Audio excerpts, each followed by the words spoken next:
Some people, Mindy, I think will have heard those lengths of fasts and gone, wait a minute, the basic one is 12 to 16 hours.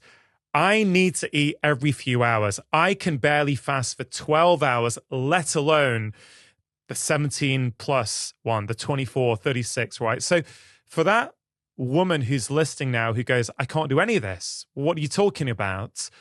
What would you say to them? Yeah, I'm so happy you asked me this question, because one of the concepts around metabolic health that we are not discussing enough is that if you struggle to go without food, you are in the beginning stages of mitochondrial dysfunction. You are in the beginning stages of diabetes if that's in your genetic profile. So we have to look at our hangry person, the hypoglycemic person, the person that can't go without food, that is a warning sign. Yeah. So what we have done is we tend to say, oh, it's just me. I can't do that. Like, I can't tell you how many personal friends of mine are like, I love what you're doing, Mindy.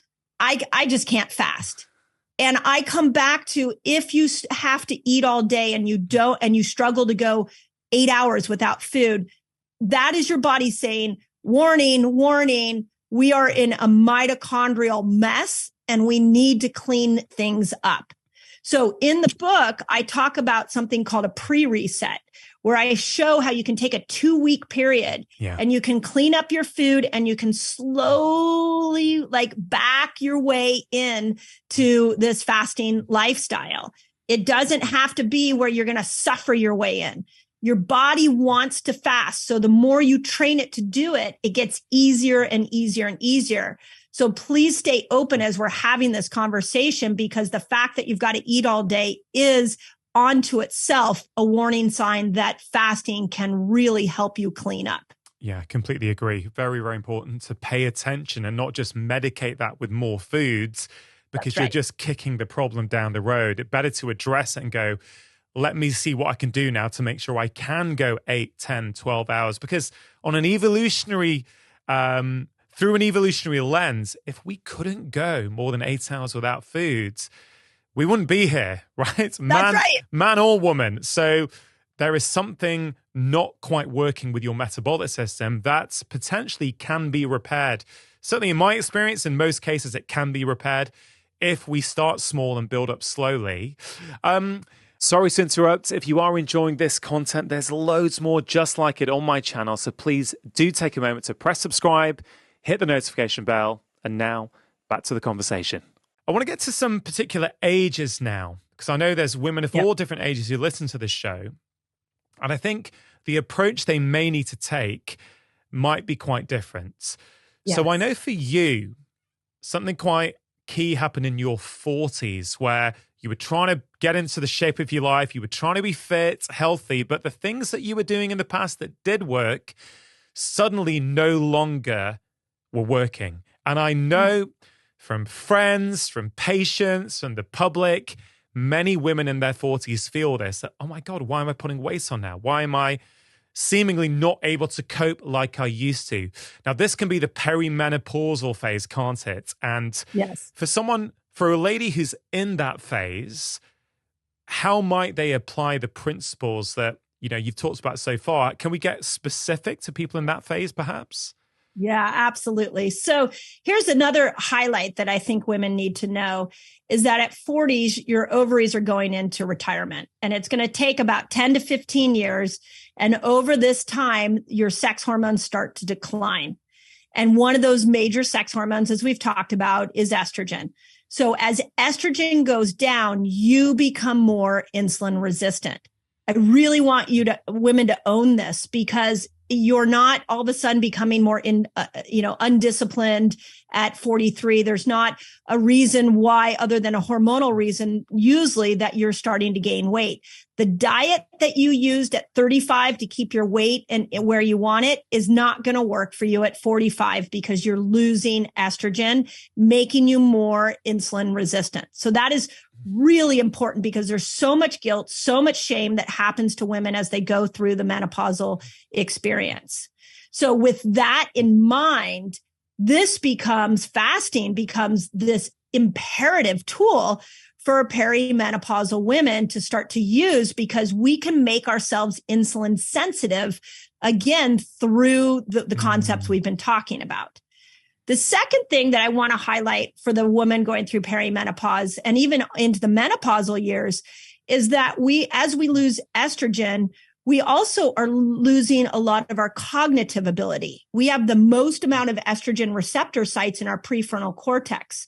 So as we lose our ability for memory and to hold on to new information, to keep our focus, our mood disorders that are appearing during this time, that is because estrogen has gone to its ultimate low, and it's a whole new experience for the menopausal brain. But we can use ketones as a way to substitute and power up what the brain needs as it learns to recalibrate to this loss of estrogen. So that perimenopausal time from about 40 to the early 50s, this is where fasting has to be a mandatory go-to tool to support women through that process. I mean, just so much gold you've just said, Mindy. Just one thing I wanted to highlight there, just so women don't feel guilt, is that let's think about it through the lens of type 2 diabetes, right? So let's say you're well and fully insulin sensitive. You can get away with a certain diet because you're insulin sensitive. Let's say you're very, very insulin resistant. As you know, Mindy, you've already explained what that means early on in this conversation. I think we all understand that then with type 2 diabetes, the same diet that worked 10, 15 years ago when we were insulin sensitive is no longer going to be the right diet for us, as our hormones have changed. It's the way our body signals have changed. And you're effectively saying, forget a disease state, just in the natural process of women getting older, in their 40s, ovaries, as you say, starting to shut down for retirement. Of course, with different women, it will happen at different times. Your signals are changing, your hormones are changing, you are becoming insulin resistant. So of course, the diet that worked for you in your 30s may no longer work for you in your 40s. There's nothing wrong with you, right? A lot of women get frustrated with the weight gain, but I think through that lens, it's like, well, yeah, maybe I need to change my diet. Maybe, for example, a lower carb diet may be brilliant in my 40s. Maybe I didn't need it in my 30s, but I now need it in my 40s. That's right. That's right. And I love your heart, because this is the burden we need to take off of women. There is so much guilt and shame around our relationship with food.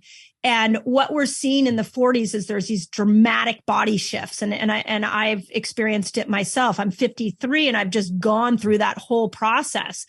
And you don't understand yourself. You're like, for me, it was, I love to work out. I was doing a lot of paleo. I was, really, and then I'd moved into the ketogenic diet. I had found fasting. I was like trying to play with all these tools because I felt like somebody hijacked my body. Like I was not able to use those old tools anymore. I needed a new set of tools, and I need to learn how to cycle them like I teach in the book. But what happens, I don't know if you've seen this statistic, 45 to 55 is the most common decade for women to commit suicide. Now, why is that?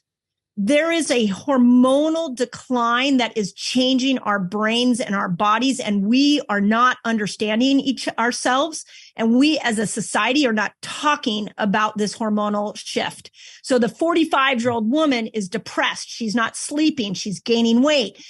She's having all these new health challenges, but she's throwing the old strategies at them that are no longer working, not realizing that something in her lifestyle has to shift. Yeah. And not only that, the medical profession, and, I've been part of it for over 2 decades now, we're just not trained that well on the things that you're talking about. So if a woman does go, you know what, I need some help here, often they'll end up with a healthcare professional, maybe a doctor, maybe someone else. And maybe, I'm not trying to throw anyone under the bus here, right? I do think medical professionals are trying their best, but I just imagine 20 years ago, I wouldn't have known what to do for that woman.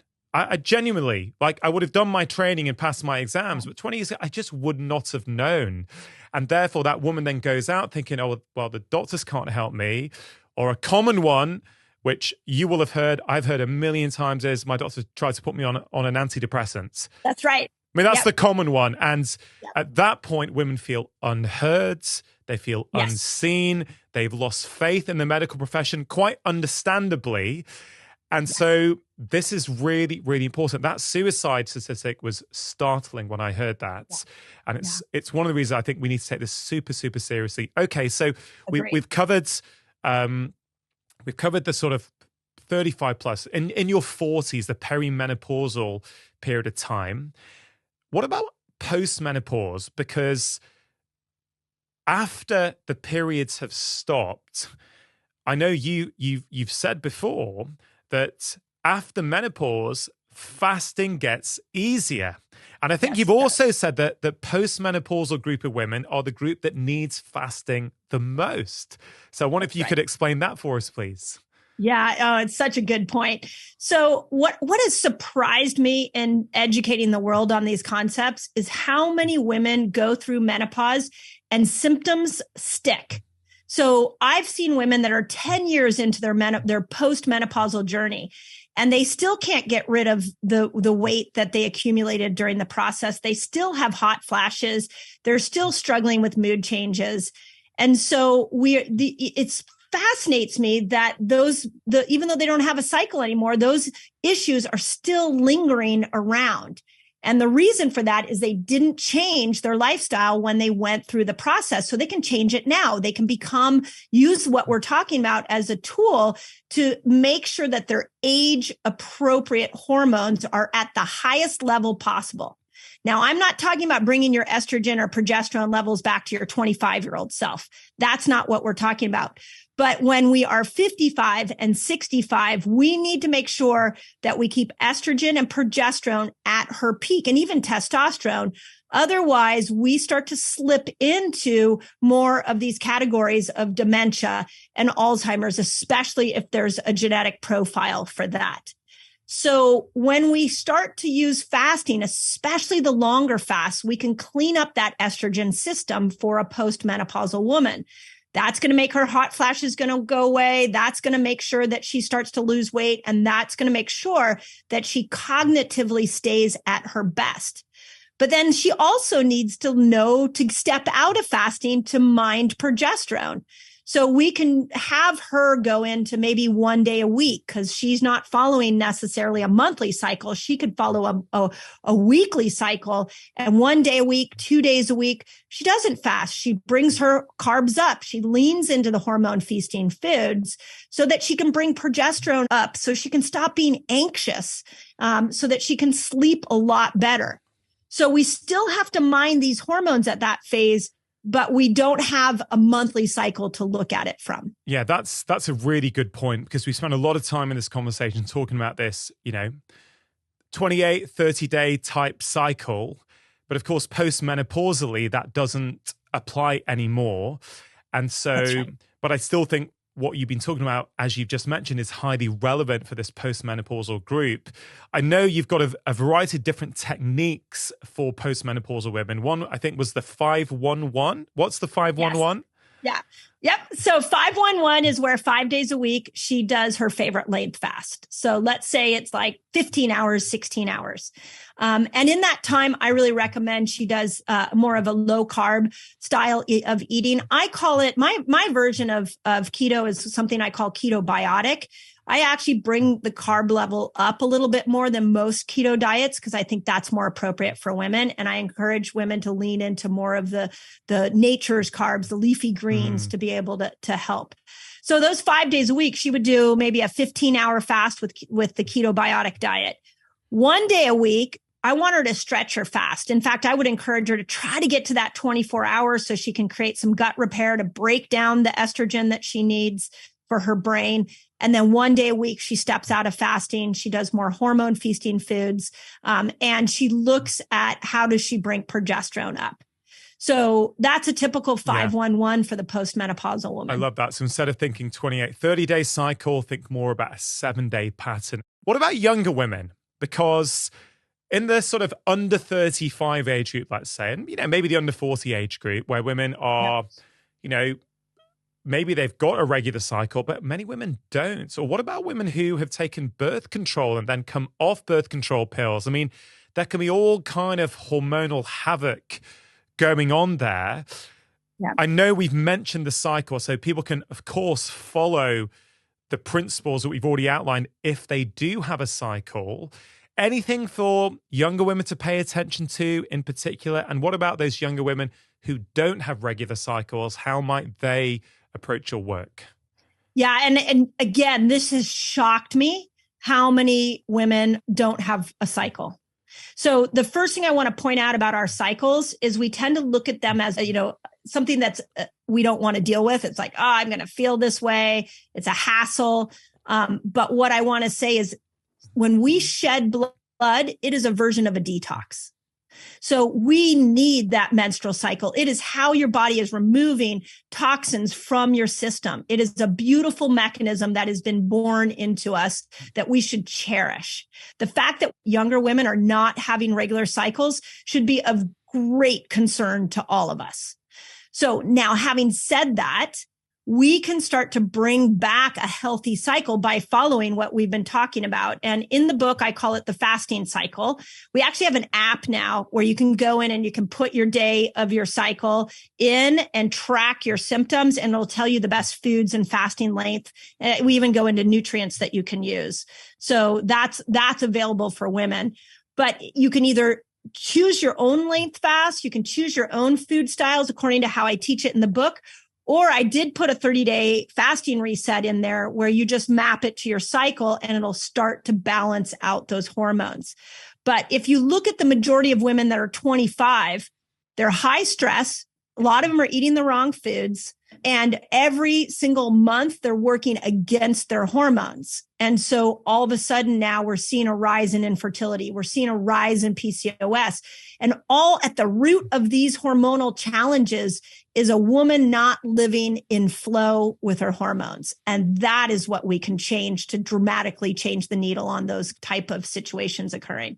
If you enjoyed that short clip, I think you are really going to enjoy the full conversation, which you can check out here.